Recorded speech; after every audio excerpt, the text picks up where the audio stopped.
What is going on, guys? It's Thompson Wrestling here, and I am absolutely buzzing because Slammiversary has just finished, and I did a reactions live stream to it, and you guys turned up, you guys donated, and you guys were awesome. The stream went so well, and the show was bloody brilliant. The show was awesome. I'm here to review it. I'm here to tell you what happened. I'm here to run through it. So much awesome stuff happened. Let's talk about it. So we open the show with Desmond Xavier and Zachary Rents, the Rascals, doing a tag team open challenge.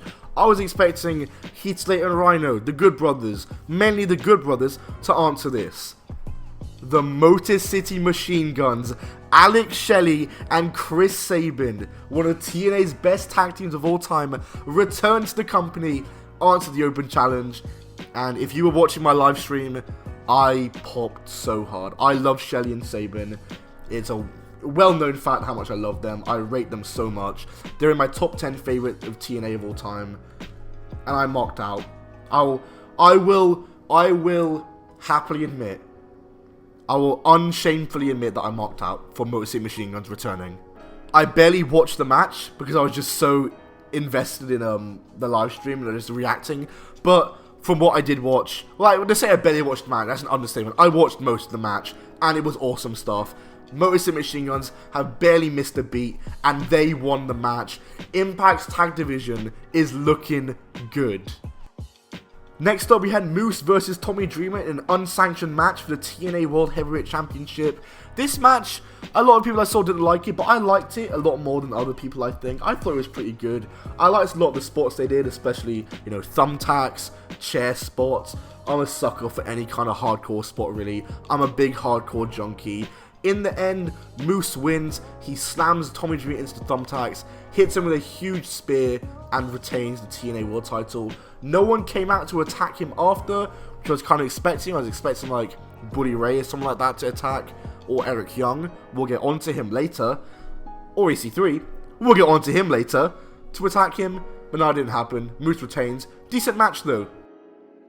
Next up, we have the the Impact Knockouts Championship Gauntlet for the Gold number contender match with, looking at the contenders now, Alicia Edwards, Havoc, Johnny Bravo, who entered twice, Katie Forbes, Kiera Hogan, Kimberly, Nevaeh, Madison Rain, Rosemary, Susie, Tasha Steeles, Taya Valkyrie, and Kylie Ray, who entered number 2 and won the thing, just like I predicted on my Patreon. Check out my Patreon down below for more exclusive content, including predictions to pay-per-views. I predicted Kylie Ray to win, and she did. I'm so glad she did, because I think Kylie Ray is absolutely brilliant. I think she's very underrated, and so good.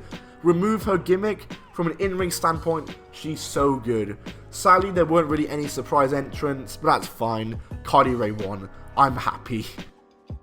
Next up, in my second favourite match of the night, we had Chris Bay versus Willie Mack for the X Division Championship. This match was the shortest on the show, looking at the times here, 10 minutes and 1 second, but it was short and sweet. It was a really good match. Really great action from both of them involved. The story told in this match was basically Willie was in control most of the match and had the edge over Chris Bay, but Chris Bay would make comebacks every now and then, and in the end had to resort to heel tactics, poking Willie Mack in the eye when the ref wasn't looking, before hitting his finisher on him to win the match and win the X Division title. This match was awesome. Chris Bay is awesome. He's going to be a great X Division champion, and Willie Mack is awesome too. Great match here. Next up, the North defend the tag titles against Ken Shamrock and Sami Bloody Callahan. What kind of team is Ken Shamrock and Sami Callahan? Like probably the most random team I've ever seen in wrestling. Like Seth Rollins and Braun Strowman teamed up at one point, Ziggler and Rude teamed up, but Sami Callahan and Ken Shamrock sure enough takes the cake. Ken Shamrock is 56, a former UFC champion, a former WWE Intercontinental Champion in the 90s, and he's here in TNA in 2020. It's so surreal to me that he's just wrestling for Impact. And he's still really good. Not as good as he used to be, obviously, because he's 56, but he's still damn good and decent in the ring. I'm a big fan of Sami Callahan as well. I think he's a great heel, and I think he's actually been decent as a babyface, more so than I thought. And the North, of course, are brilliant as well. They've been the tag champions for over a year. Was this the night they lost it? No, it wasn't. They retained the titles. This match at the start, I was quite bored of. I wasn't paying too much attention because I was so you know, gassed up after Chris Bay versus Willie Mack. It was a bit of a cool down match at the start, but the match really did pick up. It really upped another level. All 4 of them killed it, in my opinion. And in the end, the North do retain. It was an awesome match. And then at the end, I was expecting Gallows and Anderson to come out, or another team. But no, we get the Motor City Machine Guns. They come out again. And this Tuesday, it is going to be the Motor City Machine Guns versus the North for the Impact World Tag Titles. How awesome is that? That's a dream match. Also, sorry, because I'm getting my timings mixed up here. Completely forgot to mention, I thought this happened after this match. It actually happened after the Battle Royal, I believe. Heath Slater turned up in the building. He attacked Rohit Raju, running in through the barricade and attacking Rohit Raju. Heath Slater is here. He is Heath Miller, his real name. That's what he's wrestling as, I presume.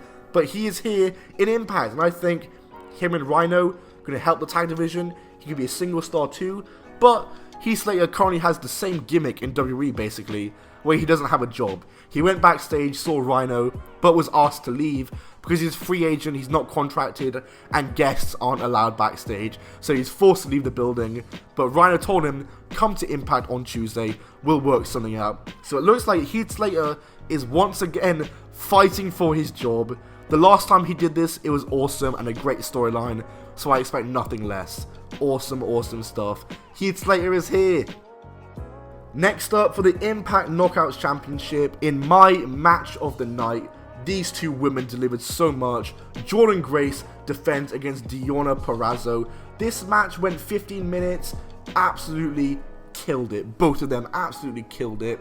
The story of this match really was that Deonna, she's a technical wrestler. She was trying to lock in the armbar on Jordynne. But honestly, Jordynne's a brute. Jordynne's very strong. She's thick mama pump. She's got big biceps. She's hard to take the arm out of. She's hard to lock in an arm submission on. And Deonna was trying her best, but Jordynne kept getting out of it. But throughout the match, her arm got weaker and weaker from Deonna targeting it. And in the end, Deonna won the match after locking in a double armbar on both arms, and Jordynne Grace ultimately had to tap out. So Deonna is the new Knockouts champion on like her second match in Impact. And like, man, NXT didn't use her.